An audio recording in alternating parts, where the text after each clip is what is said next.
My dear sisters and brothers in Christ, the Gospel describes beautifully the first miracle of Jesus, the transformation of water into wine at the wedding in Cana. This was a moment of potential embarrassment for the family when they ran out of wine, but it became an occasion for revealing God's abundant blessings. This passage speaks profoundly about what happens in our life when Jesus is present. Jesus performs a miracle that transforms ordinary water into the finest wine, something that goes beyond what was expected.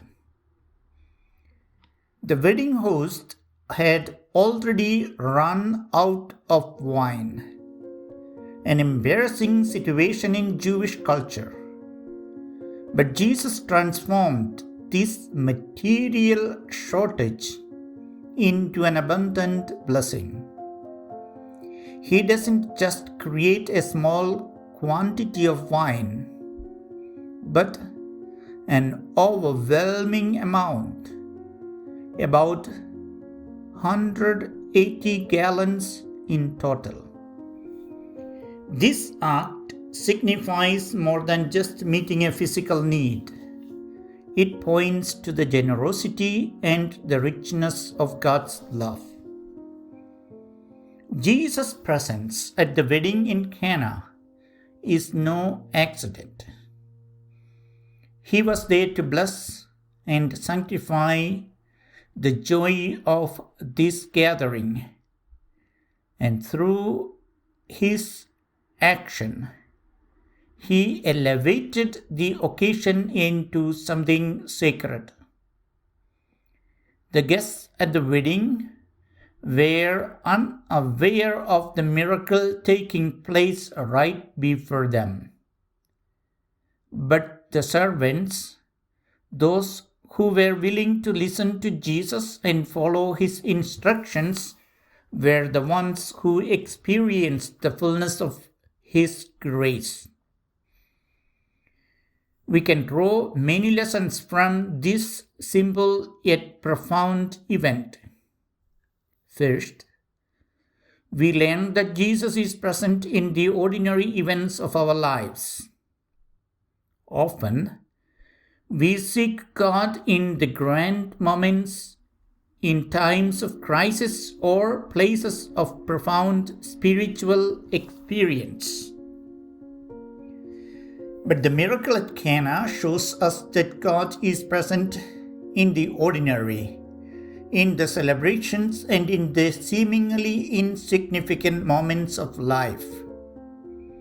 His presence transforms them into something more beautiful, more meaningful. Jesus doesn't just wait for the perfect moment to act. He steps into the midst of everyday life, bringing his grace, even when we may not recognize it. Second, the miracle at Cana reveals the importance of the intercession of Mary. When the wine runs out, it is Mary who turns to Jesus, saying, "They have no wine." Mary does not dictate how the miracle should happen, but she simply brings the situation before Jesus. Her role in this moment is to bring the needs of the people to the Lord, trusting that He will respond. In our own lives, we too can turn to Mary, asking for her intercession in our times of need, trusting in her maternal care and her closeness to her Son. Finally, the transformation of water into wine is not just a mere act of meeting a need. it is an expression of God's lavish generosity. He doesn't provide just enough. He provides more than enough. This is a reflection of the nature of God's love for us, a love that is never limited, never withholding, but always overflowing. God desires to pour out His blessings upon us, sometimes in ways we don't expect, and often in ways we fail to notice.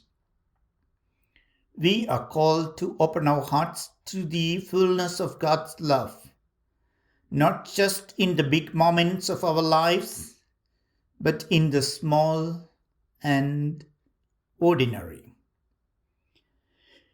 Dear friends, the wedding at Cana invites us to reflect on the abundance of blessing that come from having Jesus in our lives. Let us, like Mary, bring our needs to Jesus with faith. Let us, like the servants, obey Him with trust. And let us, like the disciples, believe in Him as we witness the signs of His presence in our lives.